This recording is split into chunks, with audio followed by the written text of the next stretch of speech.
As part of the Port Washington Public Library's summer reading theme of Tales and Tales, we are pleased to again partner with the Port Washington Play Troupe to present Kate Beckman in Wagons Ho.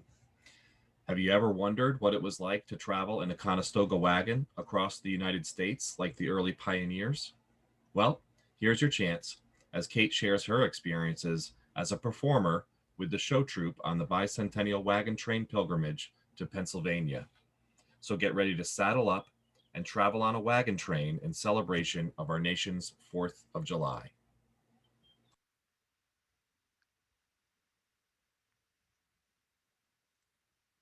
Welcome. This hat, when it comes to designs and hats, is very functional. With a rain cover on it, it keeps the rain off you.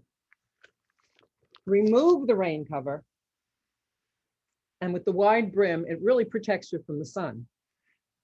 It's a great hat if you're a rancher, cowboy, or a cowgirl, or if you're traveling with a wagon train, which is where I got this hat. This July 4th is the 45th anniversary of our nation's bicentennial. 245 years ago, the Declaration of Independence was adopted. Happy birthday, America. In 1976, the Commonwealth of Pennsylvania sponsored the Bicentennial Wagon Train pilgrimage to Pennsylvania. It was a nationwide celebration for the bicentennial, and it seemed appropriate since the Conestoga Wagon was born in the Conestoga Valley of Pennsylvania, and it was Pennsylvania's gift to the country in the 1700s. The theme of the Bicentennial Wagon Train pilgrimage was for a rededication of America to the principles of this country. It was a celebration for everyone across the nation, all ages, from every state, something that we could tell our children so that they could tell their children about the bicentennial. To give you an idea, here's an overview of what the Bicentennial Wagon Train pilgrimage was all about.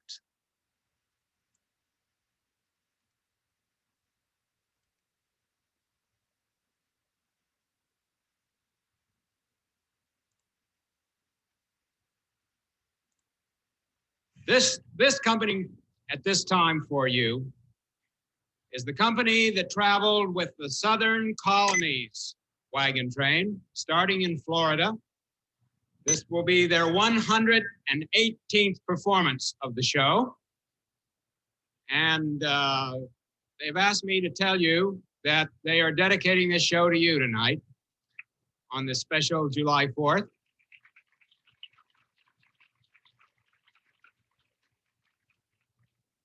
So without further ado, I would like to introduce the Bicentennial Wagon Train show coming from the Southern Colonies Route.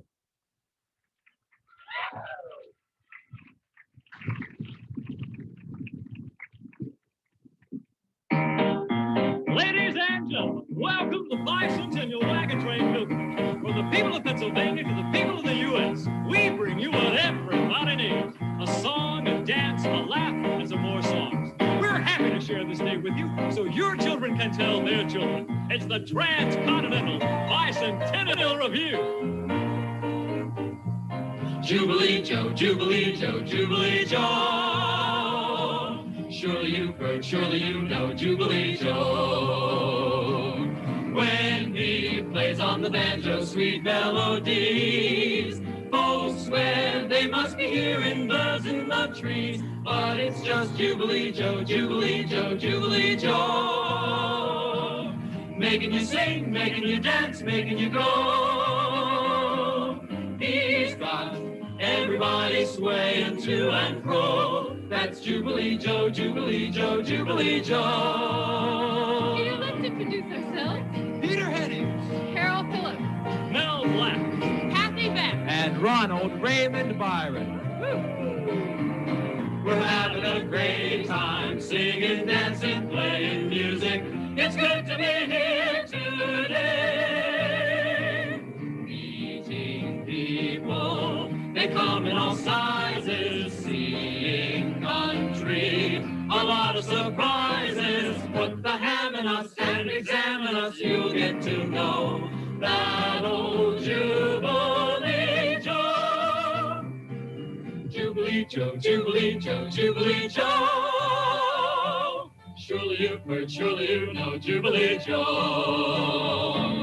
We're having a great time singing, dancing, playing music. It's good to be here today. It's just Jubilee Joe, Jubilee Joe, Jubilee Joe. Making you sing, making you dance, making you go.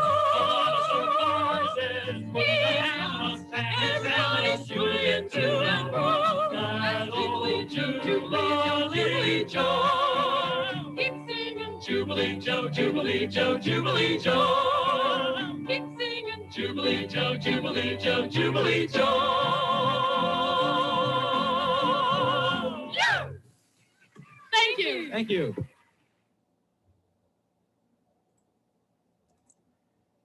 The wagon train started in Blaine, Washington at the Peace Arch in June of 1975, which is just on the border of Canada and the state of Washington. It was composed of authentic wagons traveling the trails and the wagon routes that our pioneers followed when they moved west. In total, the wagon train spent 14 months on the road, traveling over 17,000 miles, ending up on July 4th, 1976 at Valley Forge, Pennsylvania. On July 4th, tens of thousands of people at Valley Forge greeted over 300 wagons and 4,600 riders on horseback. President Gerald Ford said, "The sturdy wagons that have returned here, the wonderful people who drove them and those along the way who rededicated themselves offer heartwarming proof that our American adventure has really just begun." Every state had either a Conestoga wagon or a prairie schooner with the name of the state emblazoned on the side of the canvas cover. There was also a Pennsylvania Conestoga lead wagon for each of the 5 segments of the wagon train. The wagons were authentic reproductions with some 20th century adaptations so they could better travel over today's roads. In total, 5 chuck wagons, 37 prairie schooners, and 18 Conestoga wagons were built in Jonesboro, Arkansas, and then the wagons were transported to each state prior to the beginning of the wagon train. When the train started in June of 1975 in the state of Washington, there was a lead wagon, a state wagon for Washington, and a chuck wagon. As the wagon train passed through into new states, a new state wagon for that state was added to the train. The 5 trains all grew again with a Pennsylvania lead wagon, a chuck wagon, and the state wagons for those that were appropriate.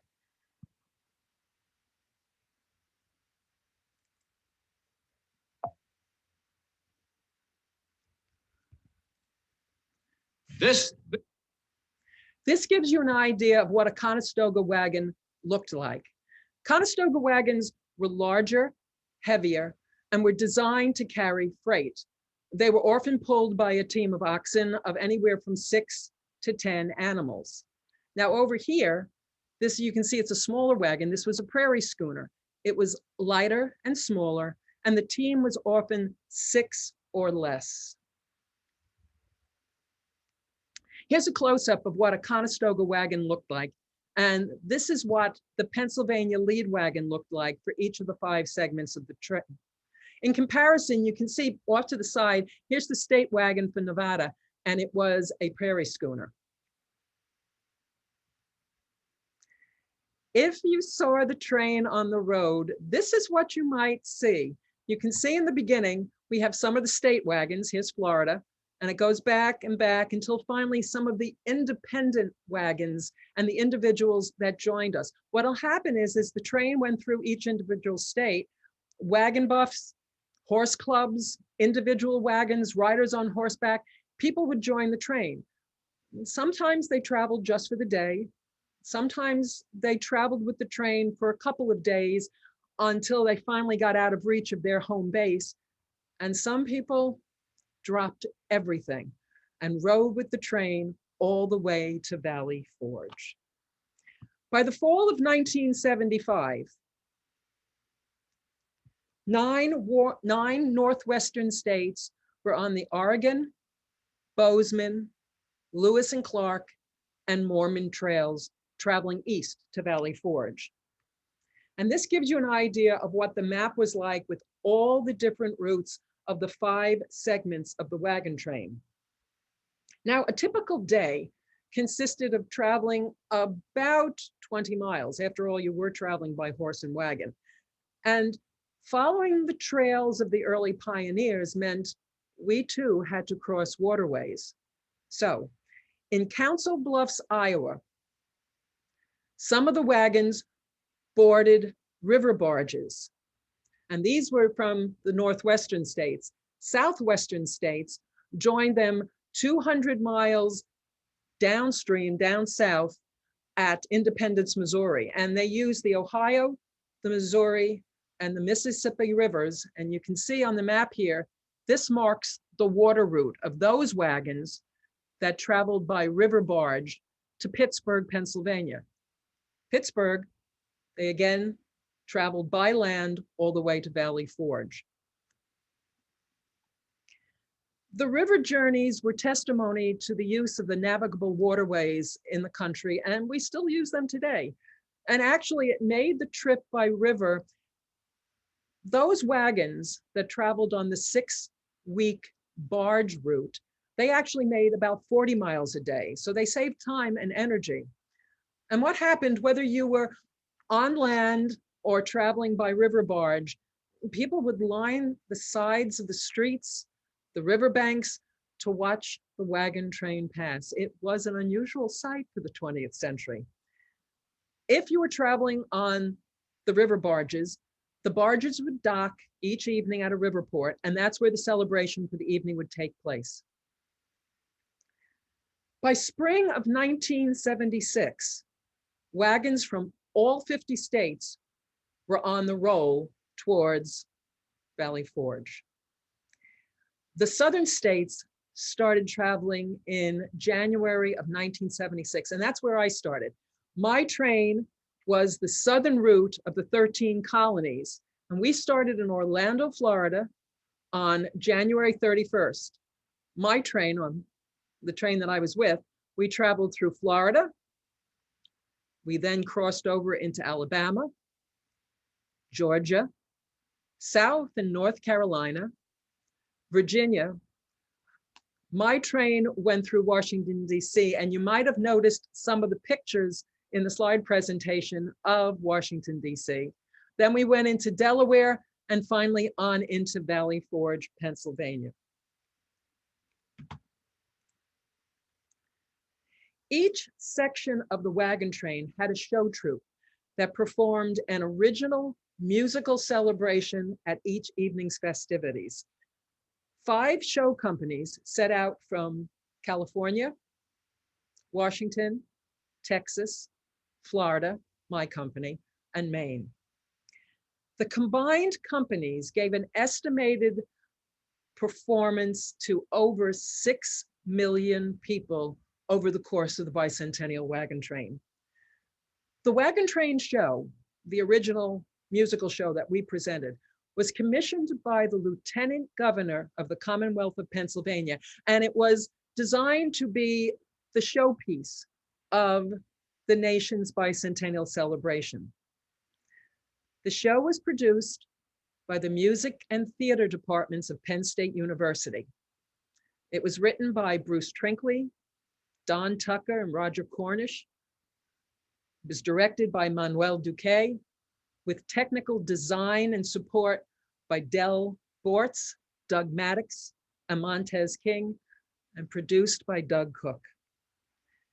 This original traveling show played daily to thousands of people across our country. And you name it, we played there. We played in town parks, cow pastures, campsites, memorial fields, auditoriums, picnic groves, arenas, and community halls. The show's theme celebrates the trials and joys of the American people. And in listening to the show again, when I put this program together, I realized that the lyrics and the stories that we told are still just as timely today as they were back in 1976. For instance, here are two verses from one of the songs, Harvest Home. My father planted justice, wrote law in lines of gold that said, all men are equal and no man shall be sold. But he never lived to see his harvest fully grown. So we must bend our shoulders to bring his harvest home. Our parents planted freedom and worked to make it green. They tried to give us something the world had never seen, but they're not here anymore. We're standing on our own. Courage, justice, freedom, we must harvest on our own. The soundtrack that accompanied the earlier slide presentation was actually my company singing July 4th at Valley Forge. It was my good fortune to travel with the Bicentennial Wagon Train as a member of the show troupe. It was my first professional audition and my first professional gig. I was hired to sing, dance, and play guitar. The show troops traveled in a motorhome and trailer, and we were also accompanied by a Mayflower moving van. Mayflower was one of the corporate sponsors of the wagon train, and our portable staging, sound, lights, equipment was stored in the Mayflower van, along with, more importantly, the hay and feed for the horses. What was a typical day like for me? Well, it usually started very early. We would get up and have breakfast at the chuck wagon. And then our day as the show troupe could take several different paths.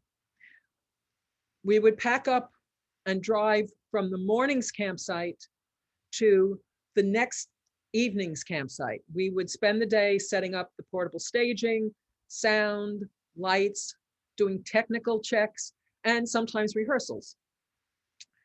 If we didn't have to do that, or once those chores were done, sometimes they would shuttle us back. Somebody would drive us to meet the train on the road, and we got to ride in the wagons.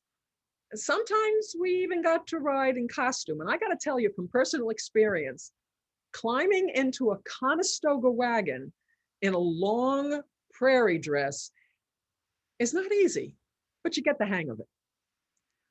Another option for our days and what we often did, well, let's imagine first that you're one of the riders or driving a wagon with the train. What your day, you had your personal vehicle or rig at the morning's campsite. The wagon saddled up and the wagon train would leave and you'd be riding all day. But your equipment and your vehicle was still back at that original site.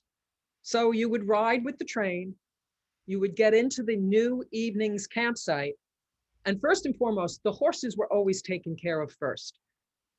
Then once that was done, they shuttled everyone who had to go back to the previous day's campsite to pick up their rigs. And then you would drive your vehicle ahead to where we were camped that night. It made for a very, very long day. But on our particular wagon train, what we often did was we offered, if anybody wanted to, we would convoy their vehicles during the day. So when they arrived at night, they didn't have to make the trip back to the previous day's campsite. We had a really good working relationship with the members of the train, and they also sat and watched our show most evenings.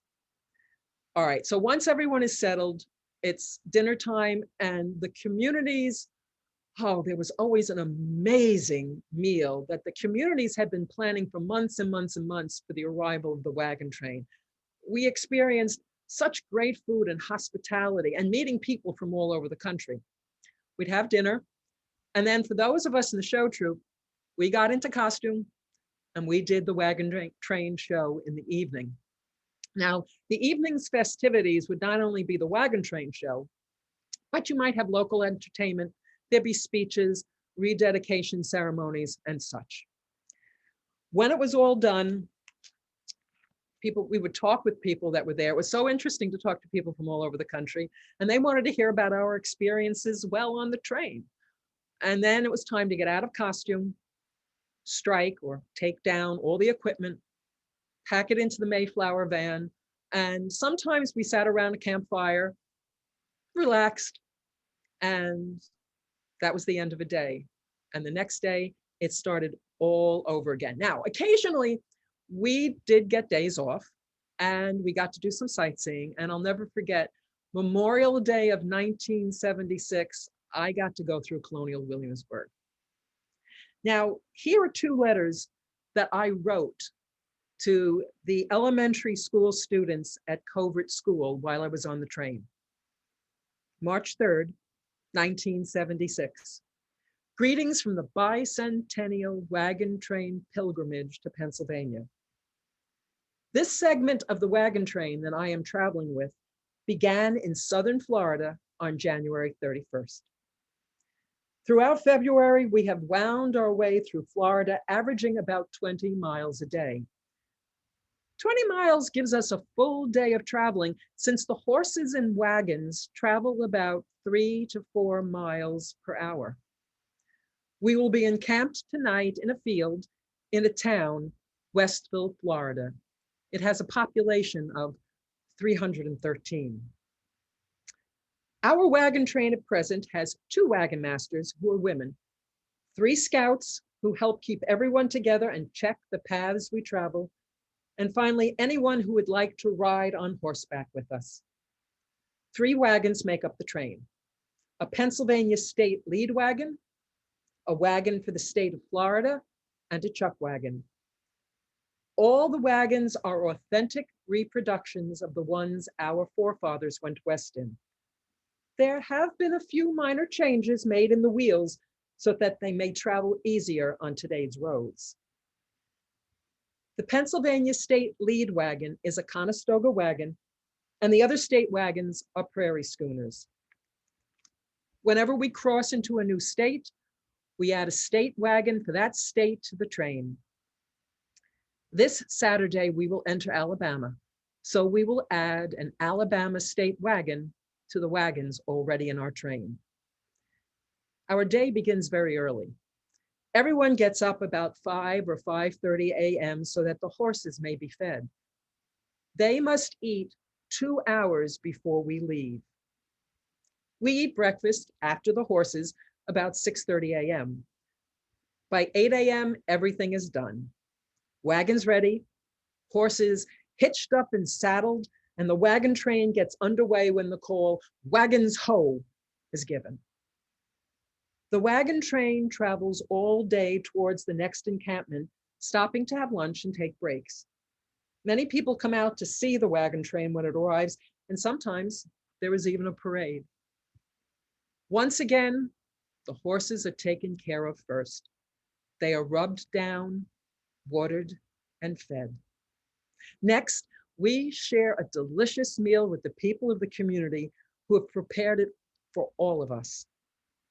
After dinner, the wagon train show is performed, and this is the main role I play. We sing and dance and do a show about the people of the United States. Many times, local talent from the community join us in our bicentennial celebration. When the show is over, everyone goes home, and we either try to get to bed early or we sit around the campfire and share good times and how lucky we all are to be taking part in our nation's 200th birthday. This is what a day is like on the wagon train, and tomorrow we will move on until finally we approach Valley Forge on July 4th, 1976. Wagons ho! April 18th, 1976. Greetings from the Bicentennial Wagon Train pilgrimage to Pennsylvania. Today, we are in Greensboro, Georgia, and the wagon train has just arrived after an 18-mile journey. The wagon train has grown since I wrote last. We began a new segment of the train in Atlanta, Georgia, about a week ago. Our present train has a Pennsylvania lead wagon and a truck wagon, plus about 12 private wagons. These private wagons are interesting because they belong to people from all over the southern states, and they are different sizes, shapes, styles, and colors. Some of the wagons hope to go all the way to Valley Forge, and some will travel with the train just until we cross the Georgia-South Carolina border this Saturday. It's quite an experience to ride in a wagon, and I've had the opportunity several times. The day I rode in the lead wagon, it was very cold, but a beautiful ride. We pushed back the canvas a little bit so the sun would hit us and we could see the scenery better. We left early in the morning and watched the sun get higher and higher in the sky.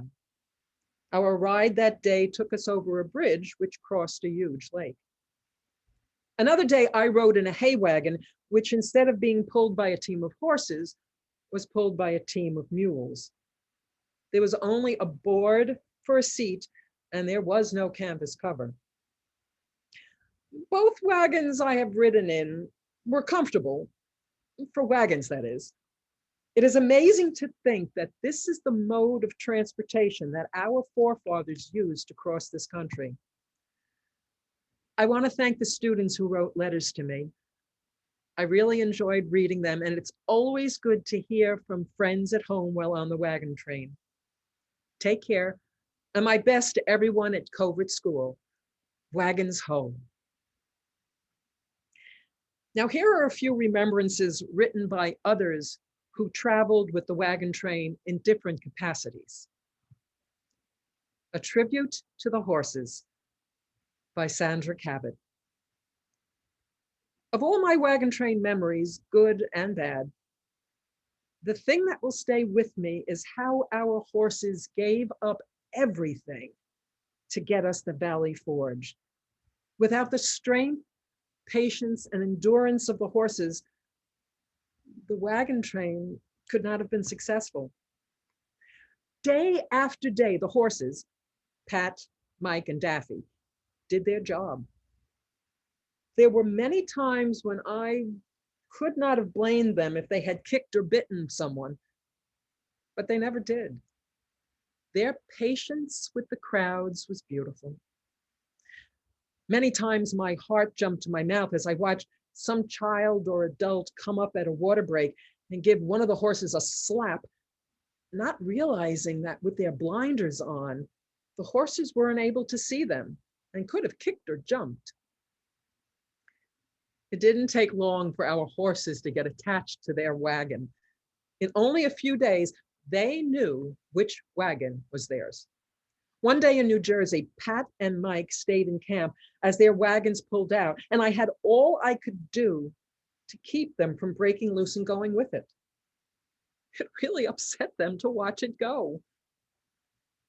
Later in the day, as the wagons pulled into the next camp and they saw their wagon, they whinnied and tried to get to it as fast as they could. The wagons were the only things that were constant in their ever-moving and changing existence. It was home. I have owned horses all my life and always thought my relationship with them very close. But after living in close quarters with our horses on the wagon train, I became much closer to them. I have always been aware of my horses' wants and needs, but found my sensitivity to them grow. Also, the horses found that having me sleep on the wagon at night was great. Many a night I was awakened by a nuzzle so I could get them more water, hay, or grain. One night, I was so tired, a nuzzle didn't work. And Pat grabbed my sleeping bag with his teeth and started to pull me out from under the wagon. On chilly nights, I put a blanket over my sleeping bag. Several times I woke up cold because Mike had pulled my blanket away and used it to lie on. Who says horses are dumb? A Day in the Deep South by Deborah Hokett. There are compensations for rising at 5:30 a.m.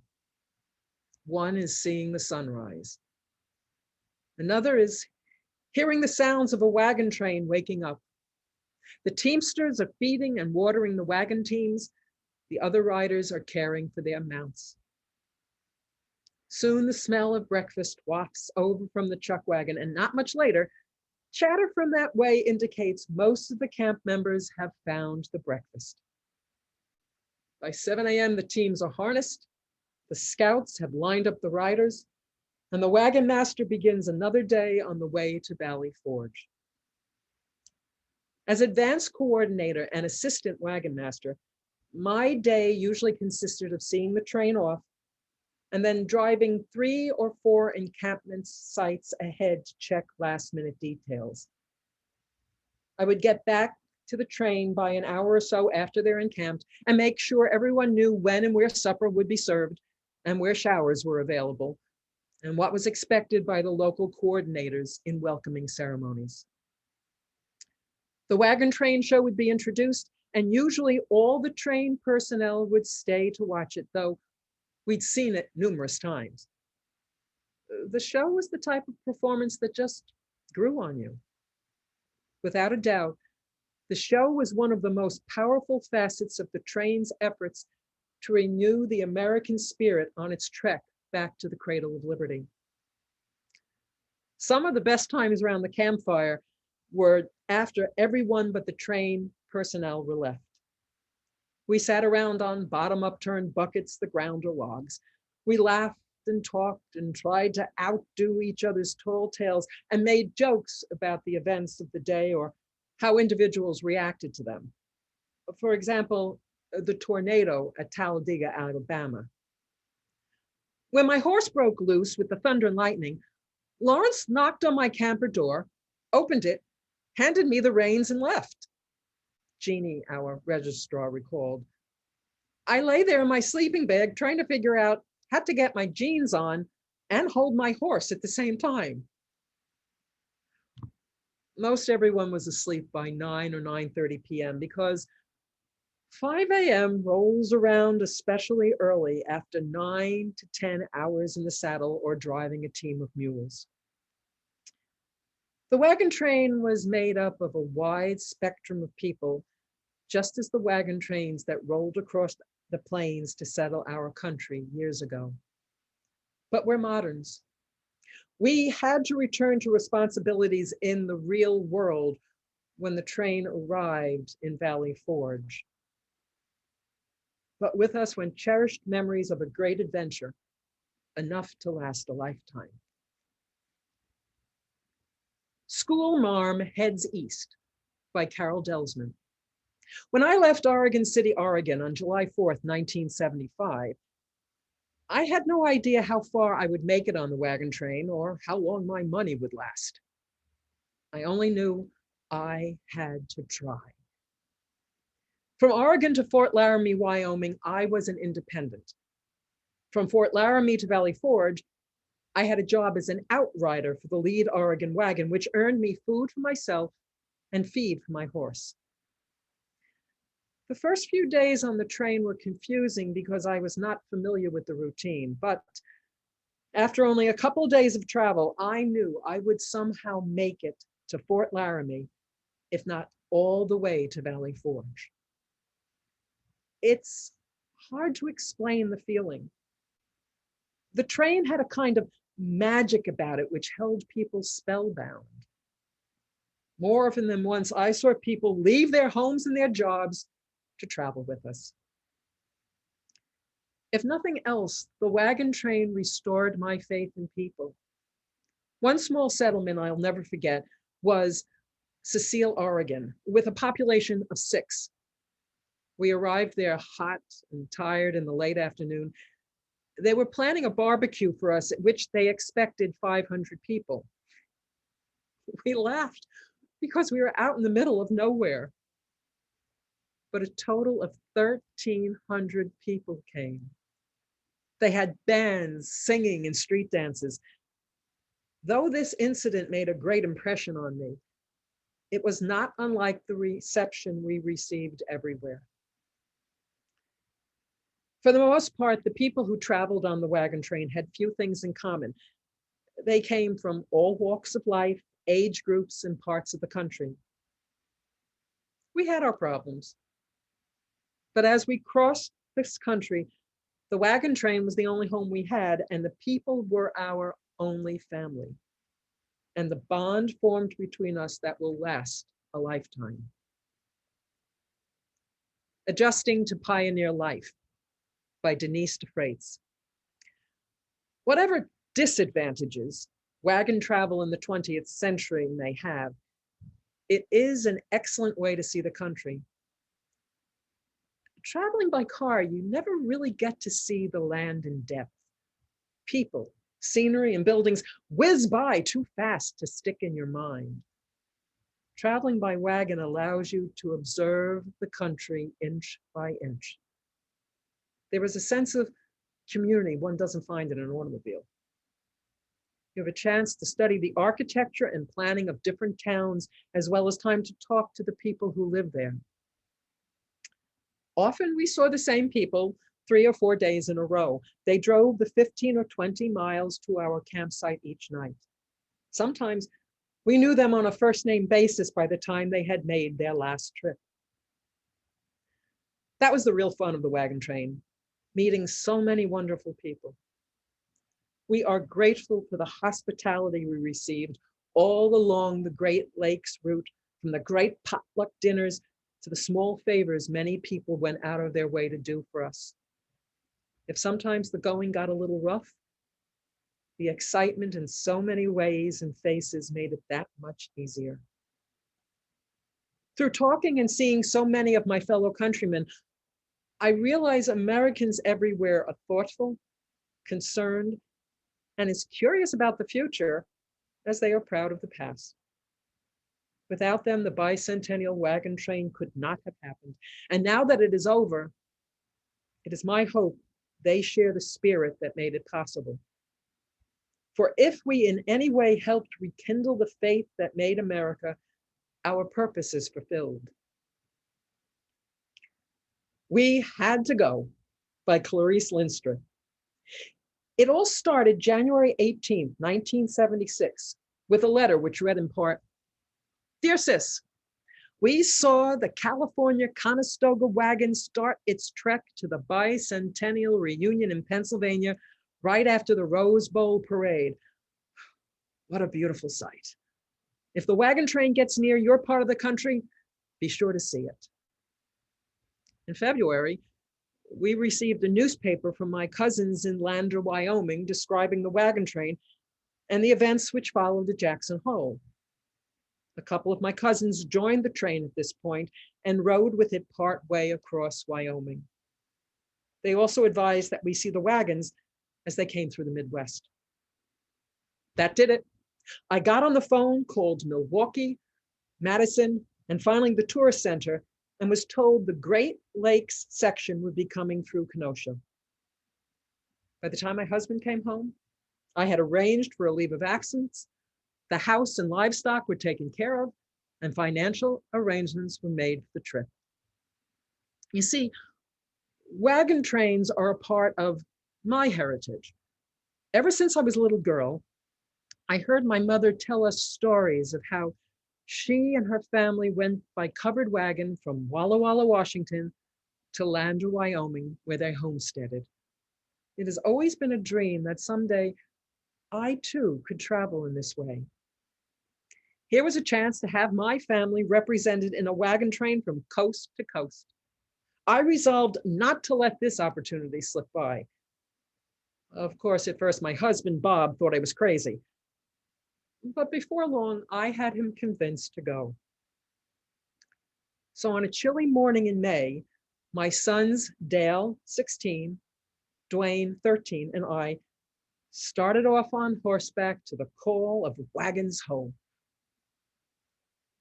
I will never be able to explain the mixed feelings of excitement and pride I felt being part of this great venture.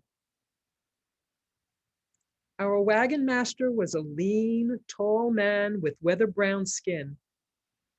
He had a schedule to keep. And when he said leave at 7:30 a.m., that's exactly what he meant. If you weren't ready, you were left behind. I hadn't done much riding for the past 30 years, so by noon of the first day, my knees were aching and my blisters were forming on my hands from holding the horse. He had previously been used for barrel racing and was raring to go. The second day, it started to rain. And the third day, we ran into rain, sleet, snow, and strong winds. The temperature dropped to 18 degrees above zero. No one complained. After all, we were going south and things had to get better. Besides, everyone else was wet and cold, so there was no one to complain to. One day it rained so hard, I thought I would try wearing rubber boots. By the time we got to camp, the water in my boot was over my ankles, and my clothes were so heavy, I couldn't have fallen out of the saddle if I tried. Although we saw a lot of beautiful country, the most outstanding part of the trip was the people. During the day, everyone worked and rode together, helping each other without fighting or bickering. We saw and talked to people from all walks of life, shook many hands, and let the little children sit on our horses. The smiles we received couldn't be bought with $1 million. There were elderly men and women with tears in their eyes, and as we passed, they called out their welcome and good luck. On one of our stops, an elderly lady gave me some yarn tassels of red, white, and blue to put on the horses so she could say she had contributed something to the journey to Valley Forge. One small boy wanted to shake hands with a real live cowboy. Dale shook hands with him and then gave him a ride on the horse. Mother and child left beaming.